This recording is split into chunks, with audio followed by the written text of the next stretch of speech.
Psalm chapter 4. Psalm chapter 4 has some similarities with Psalm chapter 3. You'll notice that it begins with David referring to God in a special way. And I want you to see this in verse 1. He says, "Answer me when I call, O God of my righteousness." I want to talk about that in just a moment. I'll finish reading the verse. "You have given me relief when I was in distress." He's talking about past tense.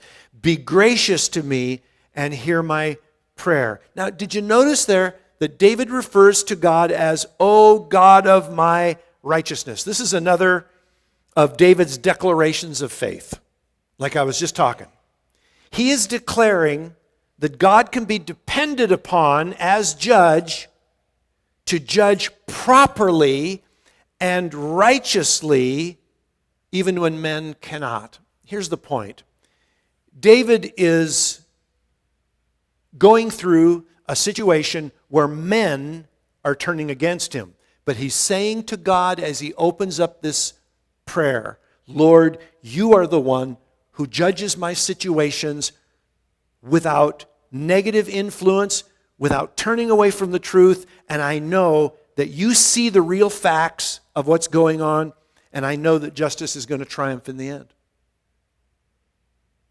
I know that it's going to triumph in the end." And David comforted himself with those kind of statements. Verse 2.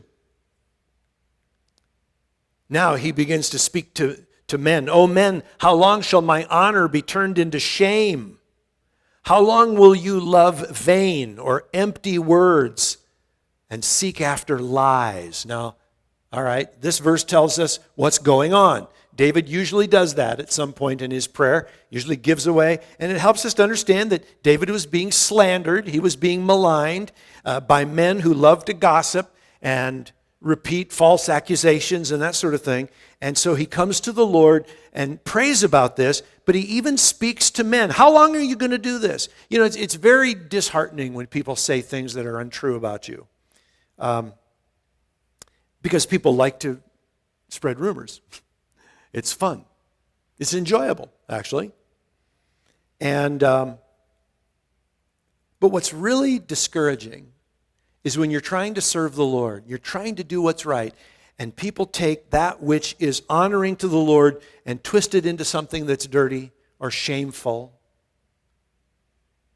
And that's the kind of thing that can really flatten your tires pretty fast. But that's what David is crying out to the Lord about, even as he speaks in his prayer to those who would speak against him. How long are you going to do this?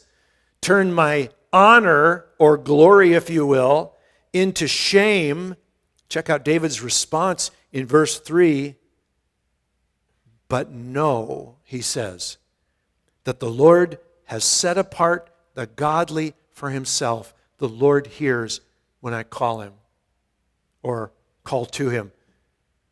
This is where we see the heart of David. He was convinced of God's love for him and God's willingness to listen to him whenever he approached the Lord in prayer. And so he's saying, in essence, to the people who are slandering him and speaking this way, he's saying, "I just want you guys to know who you're messing with. You're messing with a praying man." Isn't that interesting? That's essentially what he's saying here. He says, "I want you guys to know God has set apart the godly for himself. And, oh, by the way, the Lord hears when I call. The Lord hears me when I call." Isn't that a great statement of faith? How many times in your life have you felt like God didn't hear you when you cried out to him? Because that's what our emotions tell us during those times of difficulty. But David is, and David felt that way too. We're going to see some Psalms where he actually felt that way too. "How long, O Lord?" He'll say, and so forth. But here he makes this declaration of faith. The Lord hears me when I call. Verses 4 and 5, he goes on. He's still talking to the people who are speaking against him. He says, "Be angry and do not sin.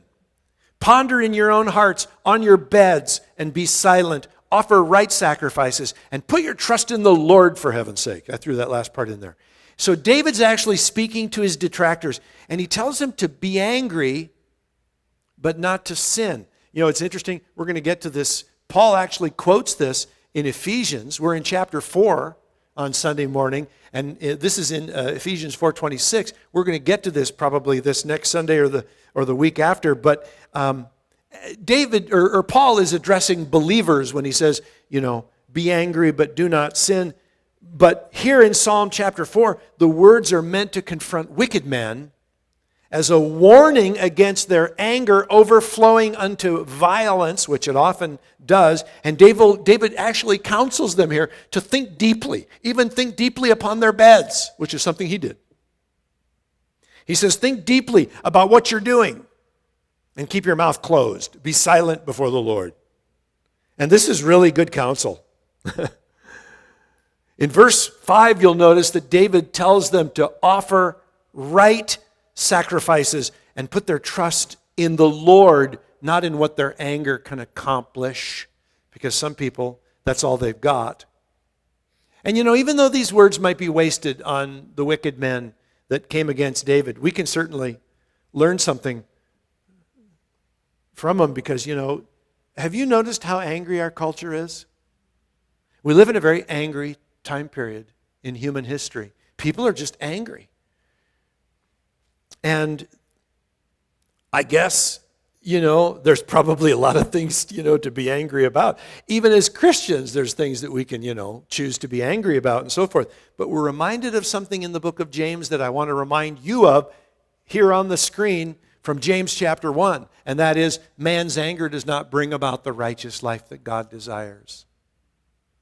It's a great reminder, isn't it? So be angry, but don't sin. Because you know what? When you give in to that full vent, and by the way, the Proverbs tells us that the fool gives full vent to his anger.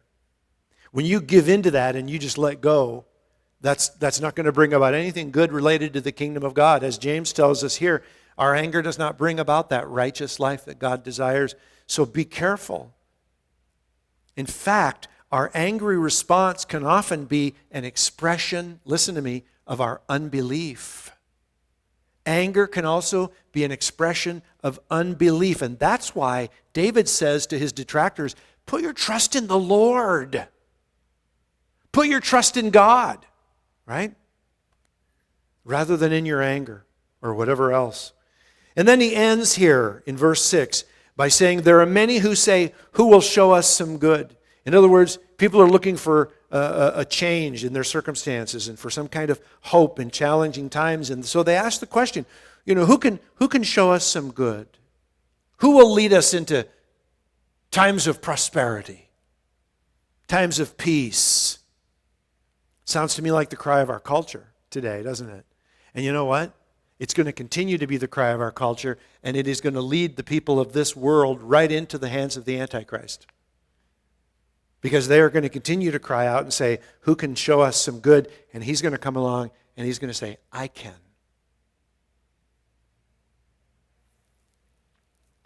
People today want to be happy. And they're constantly yearning to see something good in life, but the trouble is they want blessing and they want happiness without bending their knee to the Lord. They're looking for blessing without coming to him who blesses.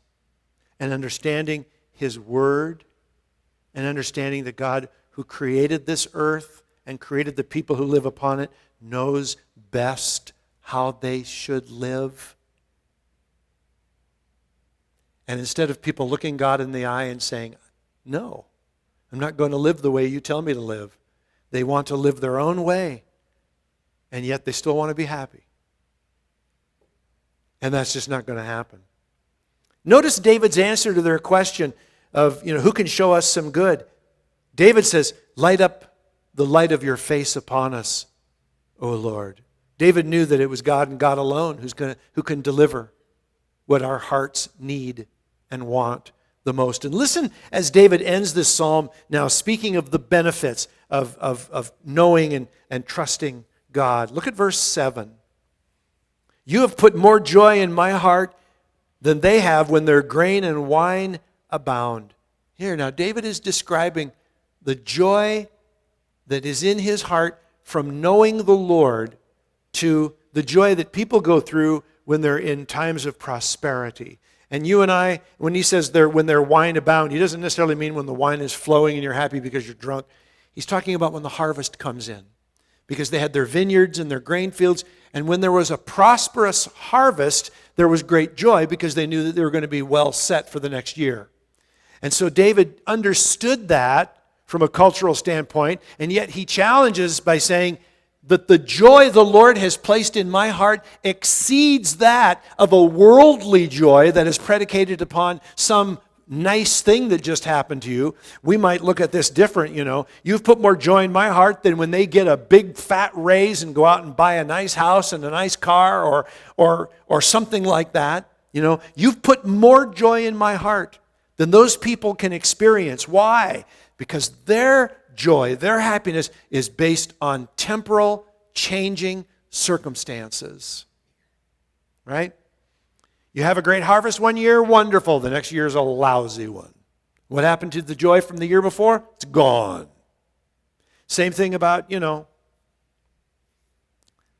passing circumstances of our own lives.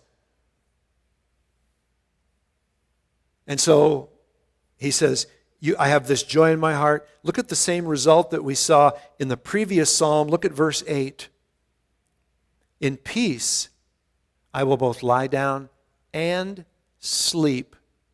For you alone, O Lord, make me dwell in safety. Have you ever been up all night worrying? Have you ever been unable to get to sleep because you just had this adrenaline running through your system? Because you were concerned or worried or upset about something maybe that's coming up or whatever. And so you basically just kind of watch the night pass, hour after hour after hour. Now, David knew what it was like to have those kinds of fears, but he also knew what it was to have the joy of the Lord in his heart that caused him to be able, even in the midst of difficulty, to lie down, and not just lie down, but to sleep, to fall asleep, because he knew that he knew that he knew his safety was bound up in the hands of the Lord. It's a wonderful thing to experience that peace, but we don't get it by opening up our Bible quick and reading a couple of passages and shooting off a quick prayer. It's probably going to take some pressing in on God. It's going to take crying out to the Lord, getting down on our knees and spending some serious time before the Lord, coming to the throne of grace and saying, Lord, I need strength and ability. I need power. And that's why I'm coming to the throne of grace, because you've promised to give it. But I'm not going to get up until I have it. I'm not going to move from this place until you touch me with peace that passes understanding. I'm not leaving this place of prayer until my heart rejoices in your salvation and my mind is ready to rest and sleep with the knowledge that you make me dwell in safety.